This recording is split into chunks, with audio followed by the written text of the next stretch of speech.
Le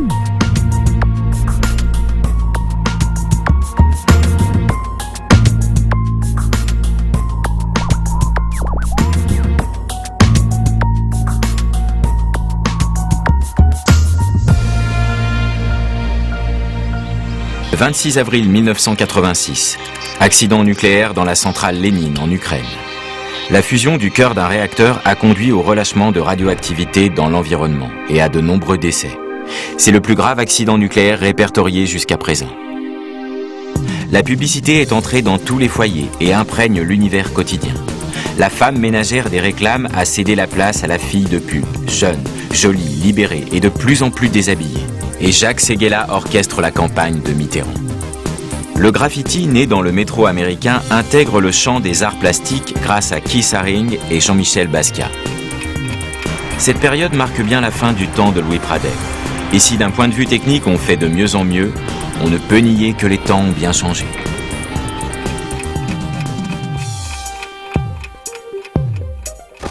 En 1983, Francisque Collomb est réélu à la mairie de Lyon et à la présidence de la communauté urbaine pour un second mandat. Il lance immédiatement une restructuration pour adapter la Courlie aux lois de décentralisation du 2 mars 1982 et pour contrôler ses dépenses. En clair, cela signifie que la communauté urbaine ne peut plus dépenser comme dans les années 70. Et Francisque Collomb se promeut président anti-gaspi. Alors qu'on parlait de services pour l'administration et de division pour la technique, il est décidé en 1982 de les appeler tous services. Ce changement vise à casser l'antagonisme entre filières administratives et techniques. Ces services sont redécoupés en 4 départements: administration, équipement, planification et développement.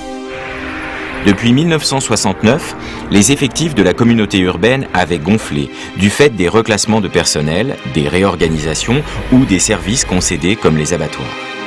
À partir de 1984, l'assainissement anticipe des changements qui se produiront dans les autres services au début de la décennie suivante. La recherche de productivité a pour résultat la réduction du nombre des agents entre 1984 et 1989. Les techniciens sont tenus petit à petit de prendre en compte les phénomènes socio-culturels et spatiaux.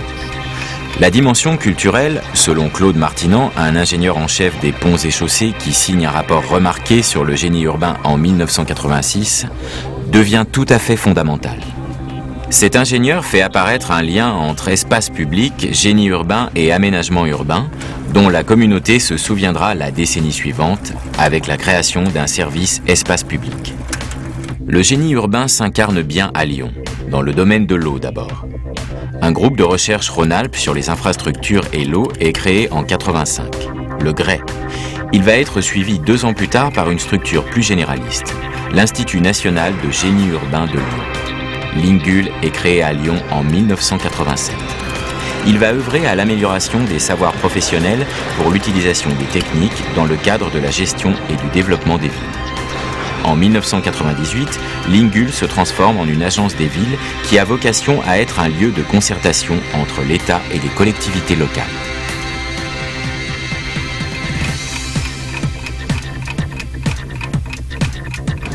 Face à la vétusté de l'usine d'incinération des ordures ménagères de Gerland, dont les fumées dégagent des poussières en quantité, la communauté urbaine fait le choix de continuer à incinérer, mais avec 2 usines.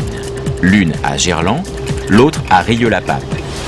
La première est en régie communautaire, la seconde en concession à une société privée. Mais toutes 2 utilisent des procédés performants en matière de traitement des fumées. Et avec la révolution de l'informatique et de la microélectronique, les systèmes automatiques deviennent le pendant de la mécanisation. Ils gagnent les réseaux et équipements et changent les modes de gestion.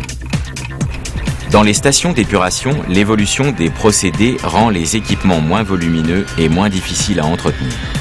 Le travail des égoutiers est grandement facilité par ces nouvelles techniques qui allègent le travail physique et limitent le mal de dos. La tendance est la même pour le nettoiement. Mais ces évolutions des méthodes de travail suscitent la méfiance des éboueurs qui craignent, à juste titre, pour leur emploi. 100% de grévistes ici, comme à Villeurbanne et Vénissieux, 60% à Saint-Vincent, avec comme seule entorse à la règle les dépôts de Dessines et Caluire. Si les moyens utilisés par la communauté urbaine depuis 15 ans avaient fait leurs preuves, la période de rigueur où elle se trouve dans ces années 80 l'oblige à trouver de nouvelles méthodes. Pour accroître la productivité en interne et se doter de modes de gestion des services urbains qui n'accroissent pas les dépenses de fonctionnement, le service public importe du secteur privé ces méthodes de gestion. On va alors passer de l'aménagement au management. L'ancienne tradition de partage de la gestion des services urbains entre régie directe et concession aux grands groupes privés est infléchie durant ce second mandat de Francisque Colomb dans le sens de la concession, notamment avec l'affermage de l'alimentation en eau de la ville de Lyon à la Compagnie Générale des Eaux en 1986. C'est la fin de 86 ans de gestion de ce service par la ville. À la fin du mandat de Francisque Colomb, il sera admis que la rigueur budgétaire a porté ses fruits. Mais c'est aussi à cette époque que les services intègrent des problèmes d'exploitation qu'ils ne connaissaient pas dans la phase de construction. Et il va falloir aussi à nouveau investir, moins pour les équipements structurants que pour répondre à des besoins nouveaux de renouvellement, de rénovation et d'extension des réseaux. La naturation et l'esthétisation de la ville vont commencer dans la décennie suivante.